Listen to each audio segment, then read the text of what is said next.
Hello everyone, this is Keegan Bolstead with Ontech Systems. Today we're here to talk about multi-factor authentication.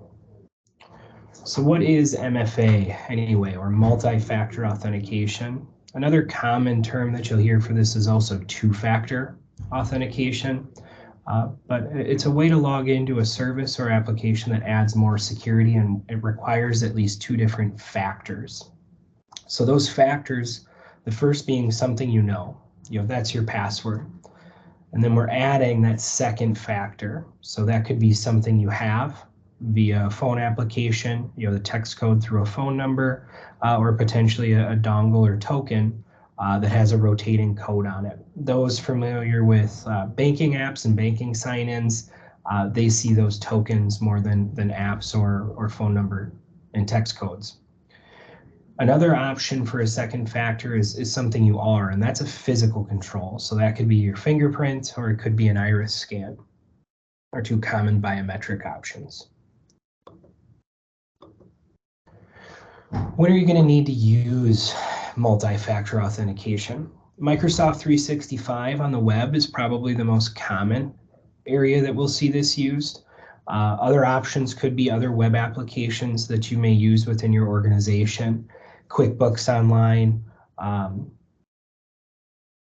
SharePoint Online, Zoom, pretty much most any modern web application has two-factor now.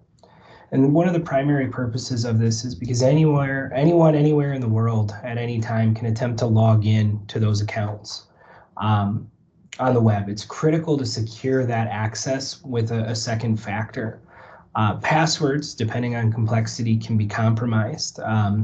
Whether you rotate a password and use that across multiple systems, and one of those systems is compromised, or it's just not a complex enough password, it can be known as what's brute force, meaning that it can be guessed by a program or a bot. Your computer and phone are devices that you possess, so they kind of imply and it's something that you have.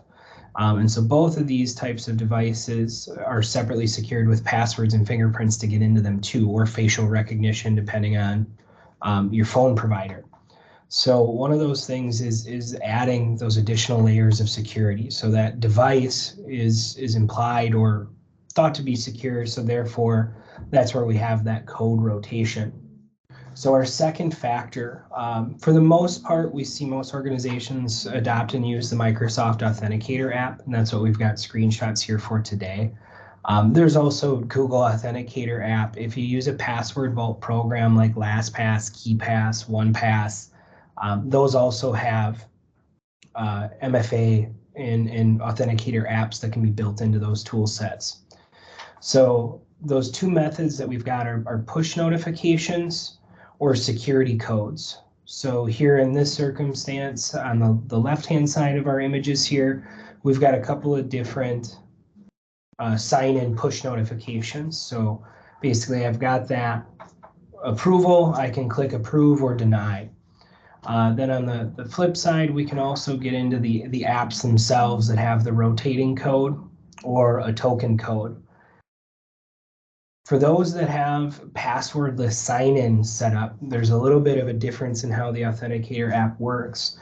That's the second screenshot here that you see on the right, where we've got to enter a unique token that's displayed in our phone into the web in order to sign in. Most cases, though, people are just using the security code sign-in. So this is what it looks like when you get to that login screen. You put in your username and password, you log in, and then you're either taken to this to enter a code, or if you approve the push notification, you're approving that and you won't have to type in the code. Once you click verify, it's going to allow you then to sign into that web account. A couple best practices to talk about quickly with MFA.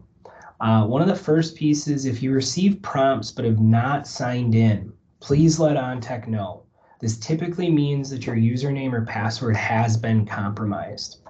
An emerging trend we are seeing with bad actors is they will attempt to send that accept notification repetitively until you approve it.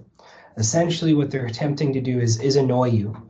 They're hoping that you just kind of assume that this is part of your phone, your iPad, tablet, whatever, and you think that it's you, so you approve that sign-in. If you have not initiated a sign-in attempt, do not accept those push notifications. If you're signing in on a home or a common use machine, one of the things that you're going to see right after you verify your code and log in is it's going to ask you, do you want to stay signed in? If this is your machine and nobody else uses it, by all means, you can say, yes, keep me signed in so you don't have to authenticate as frequently. But if this is, again, a shared or a common use machine, we don't want to stay signed into that device. When we close that web session, we want to just log out of there. So just click no in that circumstance. We appreciate you taking a couple minutes to chat with us and learn more about MFA. If you have any questions, please don't hesitate to contact your account management team. We have further presentations and other information to share if of interest. Thank you very much. Goodbye.